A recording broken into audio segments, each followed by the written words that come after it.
Hey, we're going to Nebraska, not physically over the phone. We're going to Nebraska. Chairman Jason Emert of the Young Republicans Federation is going to join us now. He just went overseas. He was a part of a delegation.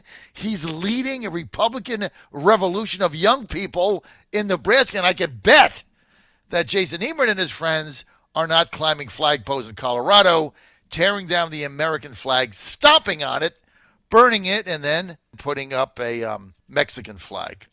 Unbelievable. John Fredericks Radio Network.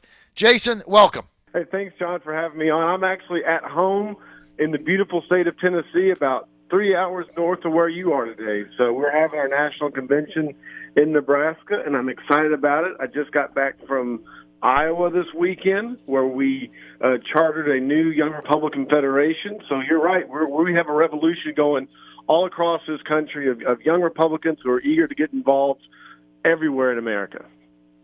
Wow. Tell me a little bit, Jason, about the Young Republicans Federation, how you got involved in Nebraska, and what role are you guys going to be playing in the 2020 campaign? Well, I got involved in actually, I grew up and still live here in Tennessee. I got involved when I was 18. I was volunteering for a campaign here, and I turned 18, and I think the first meeting in August, they said, you're 18, you can come to the organization, you can come to our first meeting, and that's how I got involved in Young Republicans at the local level here at the Knox County Young Republicans in Knoxville, Tennessee.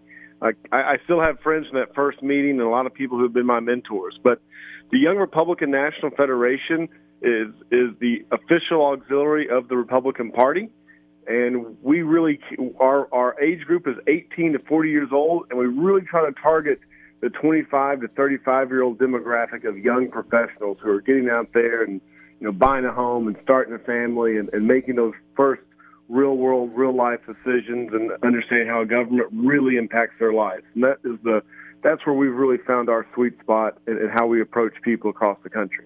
Jason, let me ask you this. One pretty legit poll came out about a month ago. I believe it was the Harris poll. And it had kind of a shocking number. It said that 50% of millennials, of which you sound like you're one of them, 50% of the millennials wanted America to be a socialist country. They wanted to live in a socialist America.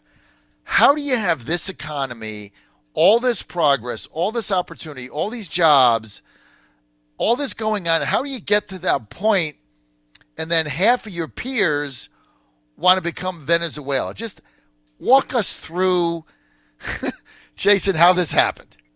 Man, John, you're right. I mean, you really hit the nail on the head. But I'll tell you what's even scarier is the generation behind us, the Generation Z or I generation.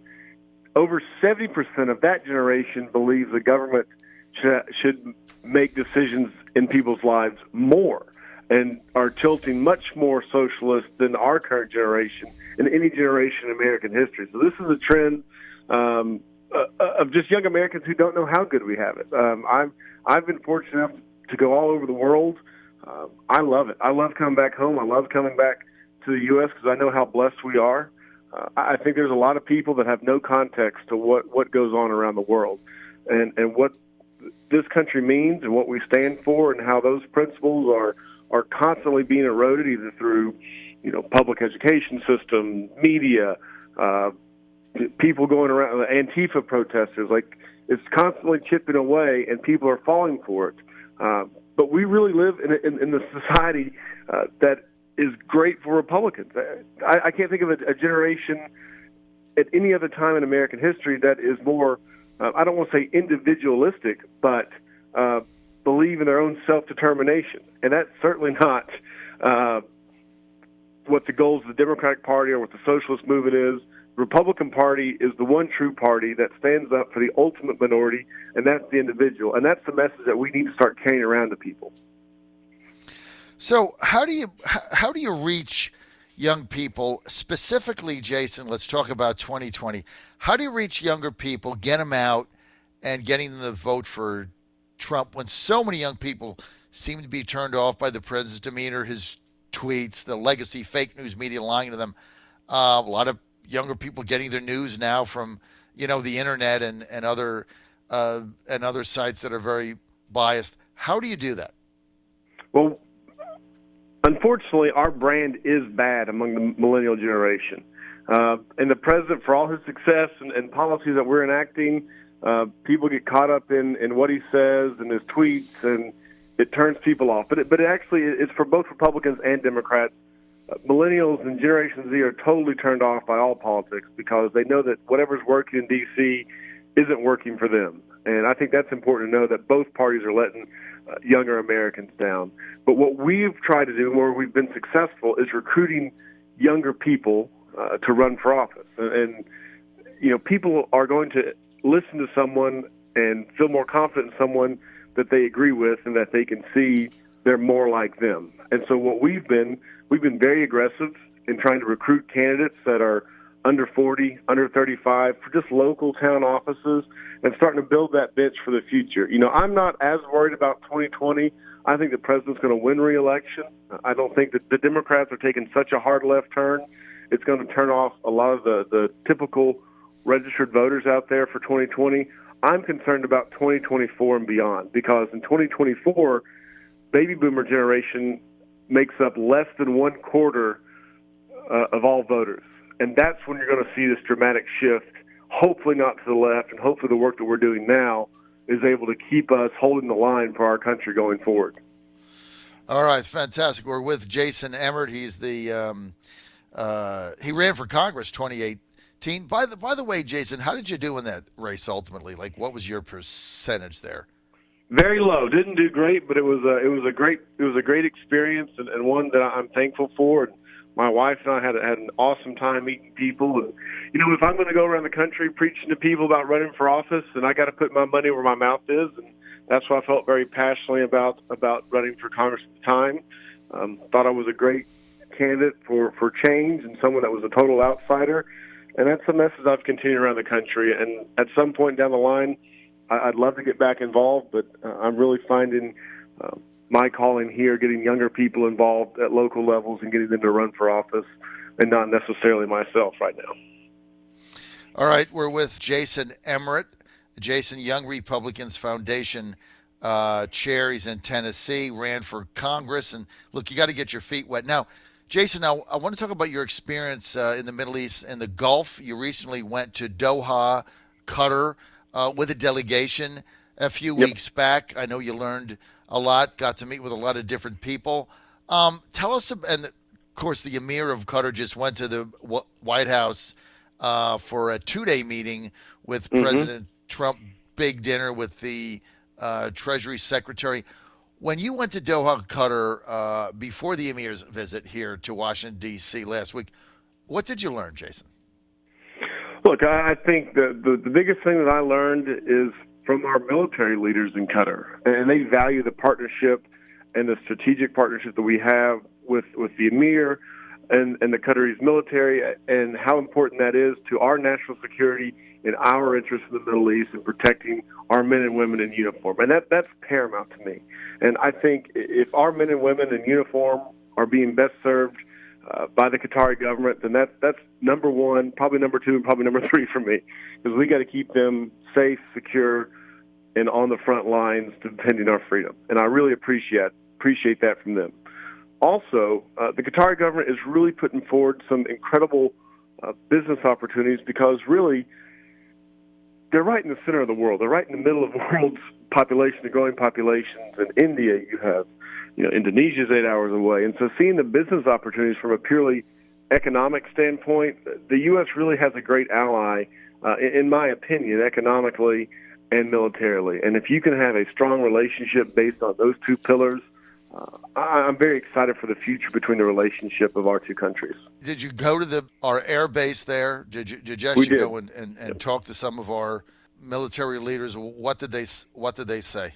Well, one, I think what really stuck out to me is they like living there.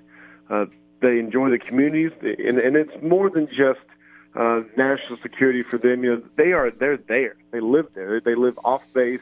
They live within Doha. Their kids go to schools there locally. Their husband or wives are there with them, and it's over. And it's a 2-year deployment, so that shows a commitment from our side into Qatar. And talking with them, they really appreciate the support they're getting from the Qatari government, from the military.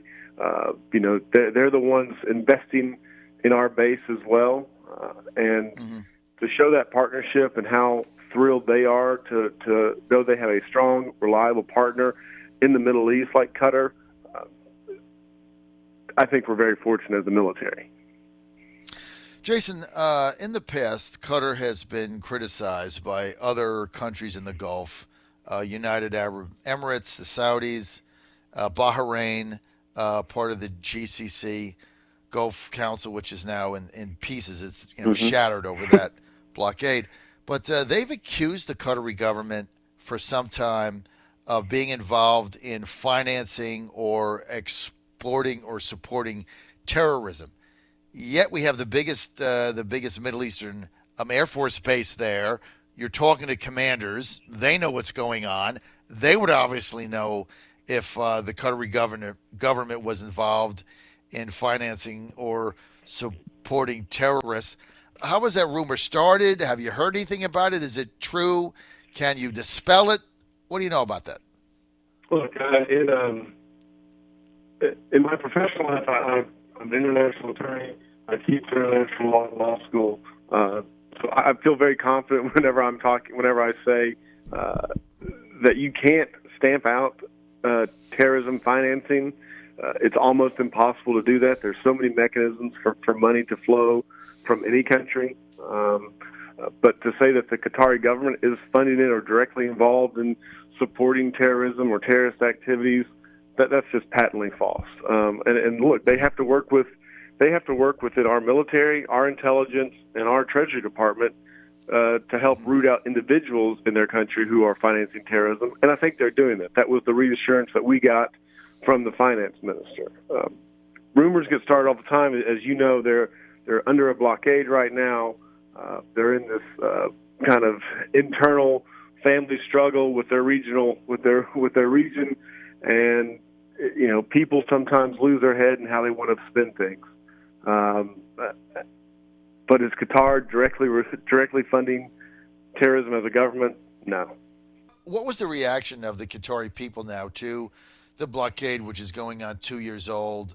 I know when I was in Doha, most people, I went there when it first started, then I went there a year after. When it first started, a lot of people were concerned about, what would happen, their future, the fact they couldn't move freely in between the countries. They had family there, they had property there, things like that. Second year I went, which would have been last December, people I talked to on the street, and as you know, I take my show all over the world, and I just talk to people. That's how I get the knowledge. And almost every family I talked to was like, who cares? I mean, they just didn't care because, basically economically, Qatar had overcome the blockade.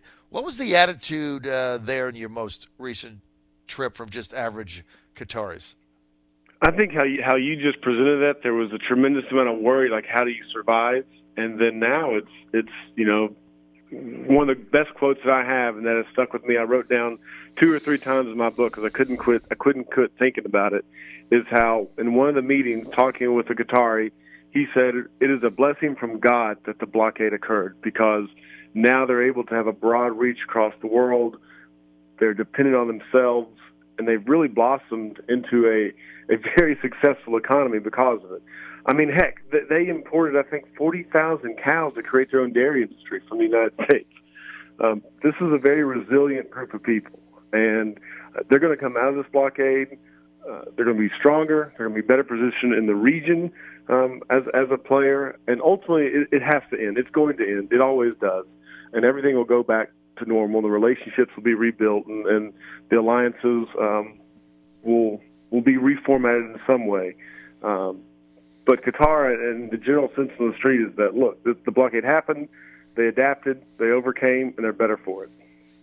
Yeah, I mean, a lot of people, you look at their economic success, they're actually better off for it now, and things wouldn't go back to the way they were economically for them. I mean, they've increased their trade with so many other countries in the region.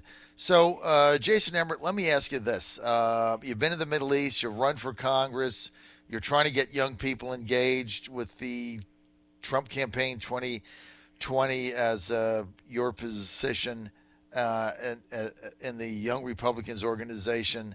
What does the future hold for Jason Emert? I don't know. I just wake up every day, and I'm blessed to be here and have a great family, and that's what I think about, doing my job as chairman of the Young Republicans and being passionate about getting younger Americans involved in politics and having the right message for our future, because our country deserves it. We deserve people all over this country appreciating what we stand for all over the world and value that at home.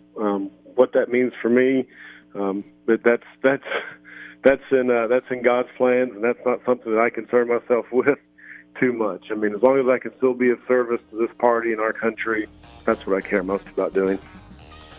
All right, Jason Emert, listen, we need you on the front lines, Jason. 2020, get those young Republicans engaged behind President Trump, and I know you're going to do all in your power to get that done. Thank you for being with us, Jason. Thank you, John. I really appreciate it.